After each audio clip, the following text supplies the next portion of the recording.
प्रधानमंत्री जी ने 23 मई 2015 को पारित किया। 8 साल हो गए उन बातों को, 8 साल से संघर्ष कर रहे हैं हम लोग। इस दौरान इस आदेश को इस्तेमाल करके दिल्ली के कामों को जानबूझ के रोका गया। हम दिल्ली में स्कूल अच्छे करना चाहते थे तो वो जानबूझ के ऐसा एजुकेशन सेक्रेटरी बिठाएंगे जो कि काम ना करे।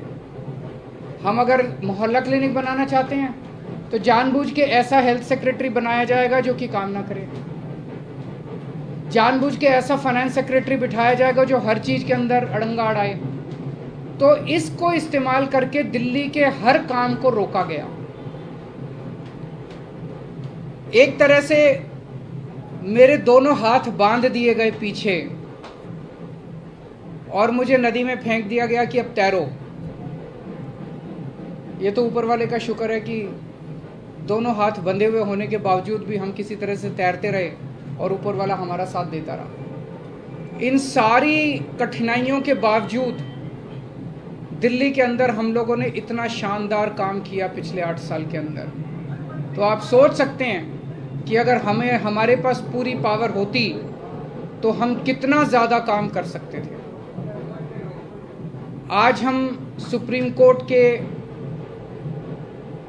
जस्टिस चंद्रचूड़ के जो और 4 जजेस हैं उस बेंच में, संविधान पीठ में, उन सब के तहे दिल से शुक्रिया अदा करते हैं कि उन्होंने हमारे साथ न्याय किया।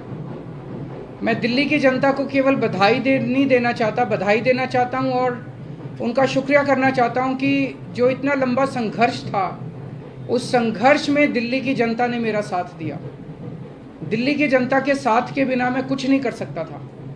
आज जो ये इतनी बड़ी जीत हुई है ये उन्हीं के आशीर्वाद, दिल्ली की जनता के आशीर्वाद और उनके साथ का, उनके सहयोग का नतीजा है। कदम कदम पे उन्होंने मेरा साथ दिया दिल्ली की जनता ने।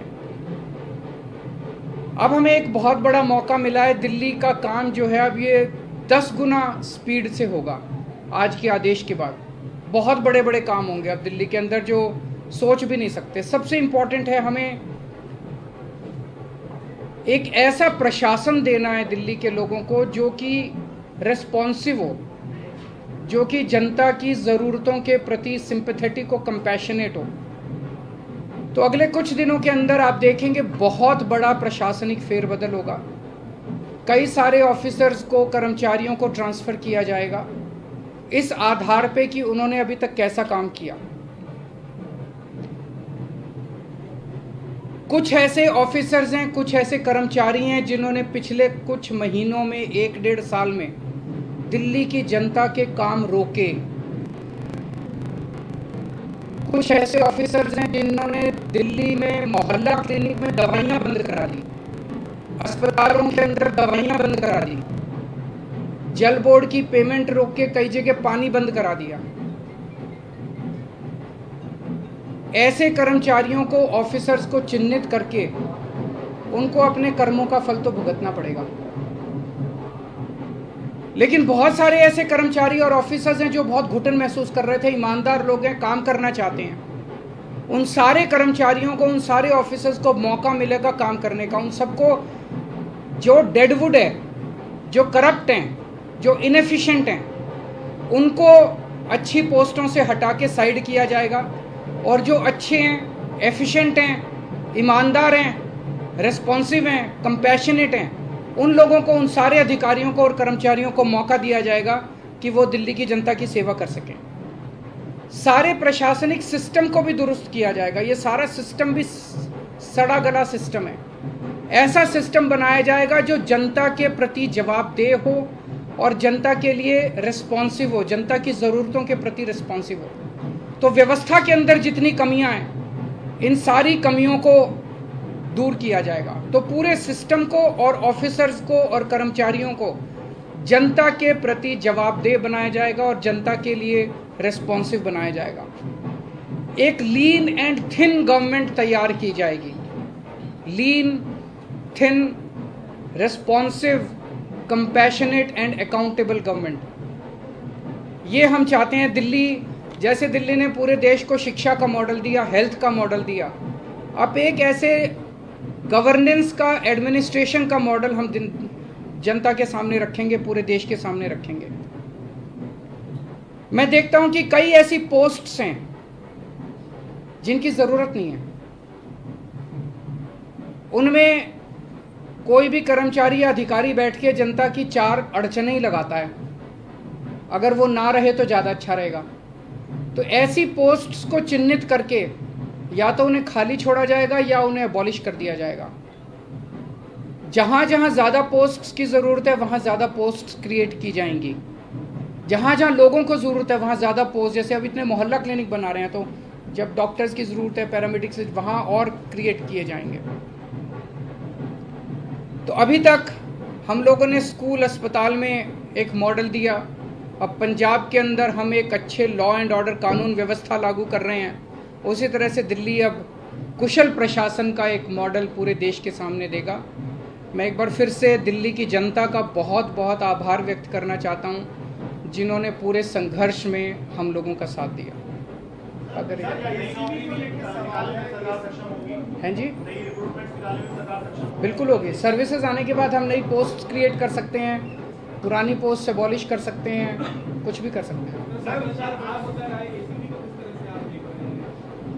एसीबी अभी चुनी हुई सरकार के पास नहीं है, लेकिन विजिलेंस अब आ गया है। तो जो लोग अगर गलत काम करेंगे, भ्रष्टाचार करेंगे, कानून के हिसाब से काम नहीं करेंगे, उनके ऊपर विजिलेंस की कार्रवाई, डिसिप्लिनरी प्रोसीडिंग्स, विजिलेंस प्रोसीडिंग्स की जा सकती हैं। सर, शाम को आप एलजी साहब से मिलने जा रहे हैं, उसमें क्या बातचीत होने की संभावना है? क्या आप उनको अब यह अनुरोध करेंगे कि वो अब और किसी प्रकार का अड़ंगा ना लगाए, और सुप्रीम कोर्ट ने जो निर्देश दिया उनसे आशीर्वाद लेने जा रहा हूँ। आपको लग रहा है कि ये पावर तो मिल गई है, पावर से ज्यादा जिम्मेदारी बढ़ गई है अब आपकी, क्योंकि अब तक आप बहुत सारी अड़चनें भी आपने बताई, लेकिन अब वो काम आपको कराना ही होगा। नहीं, जिम्मेदारी तो पहले भी थी, वो जिम्मेदारी विदाउट पावर थी। अब जिम्मेदारी विद पावर आ गई है। जिम्मेदार देखिए, जब भी जनता वोट देती थी तो वो तो यही कहती थी जी हमने तो केजरीवाल को वोट दे दिया। अब केजरीवाल जाने पावर है कि नहीं है उसके पास। जनता को कि बेचारों को क्या पता टीबीआर क्या होता है, आर्टिकल 239AA4 क्या होता है, उनको क्या पता बेचारों को। जनता तो वोट दे देती है, लेकिन हमारे पास पहले उन जिम्मेदारियों को पूरा करने की पावर नहीं थी, शक्ति नहीं थी। अब शक्ति दे दी है सुप्रीम कोर्ट ने हमें। पहले जो आपके काम है, अगर आप याद दिलाना चाहें, कौन सी ऐसी फाइल है जो अटकी हुई है और कौन से ऐसे काम है जो आप करना चाहेंगे तुरंत? ऐसे बहुत सारे काम हैं जो पिछले कई सालों में अटके। पिछले 1 साल के अंदर तो आपने देखा कि किस तरह से पिछले साल लास्ट के महीने नवंबर तक आते आते मोहल्ला क्लिनिक के अंदर लैब टेस्ट्स बंद हो गए थे, दवाइयाँ बंद हो गई थी। जल बोर्ड जो है, बजट असेंबली ने बजट पास कर दिया, लेकिन कुछ ऑफिसर जो हैं वो बजट रिलीज़ नहीं कर रहे थे।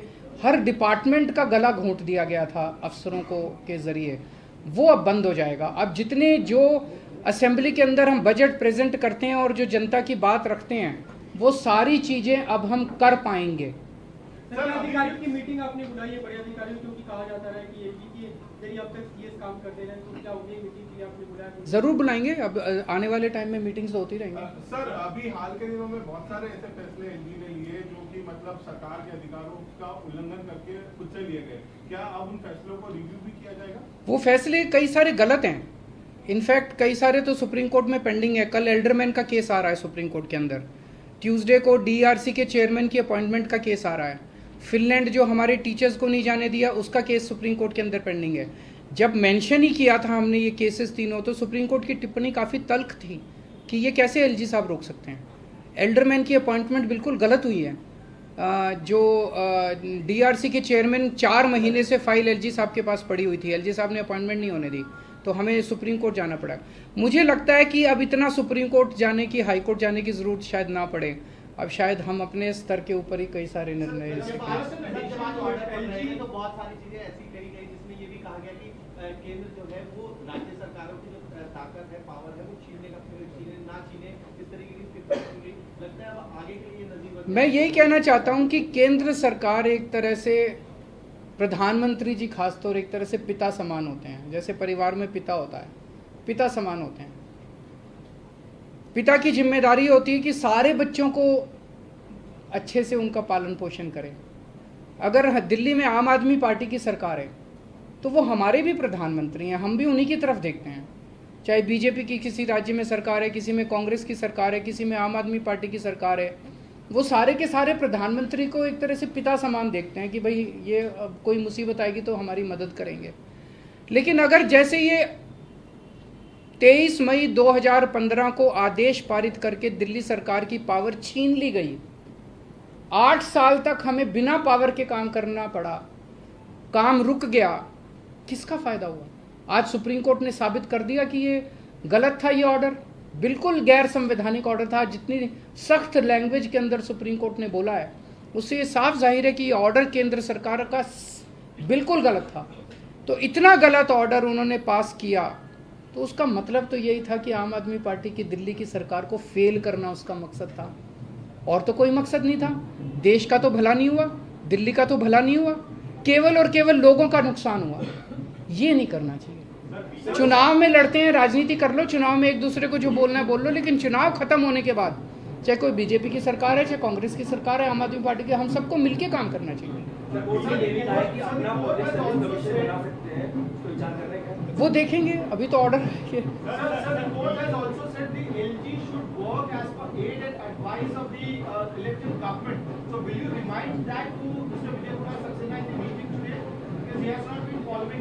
जब उनका आशीर्वाद लेने जा रहे हैं तो सारी चीजों पे आशीर्वाद है जी, मिलके काम करेंगे। बीजेपी के नेताओं को बयान ऐसा भी आ रहा है कि अभी संसद भी है, संसद में कानून भी बन सकता है, अगर जरूरत लगेगा तो उसमें बदलाव कर देंगे, बड़ी बेंच के पास भी जाया जा सकता है। ये पहले भी कोर्ट में दलील दी थी कि विभाग की तरफ से कि 9 बेंच के मामले को लेकर क्या मेरे ख्याल से अब लार्जर बेंच नहीं, आज उन्होंने क्लियर कर दिया। 5 जज बेंच को अगर रेफर करना होता तो वो आज ही कर देते, तो लार्जर बेंच का ऑप्शन नहीं है।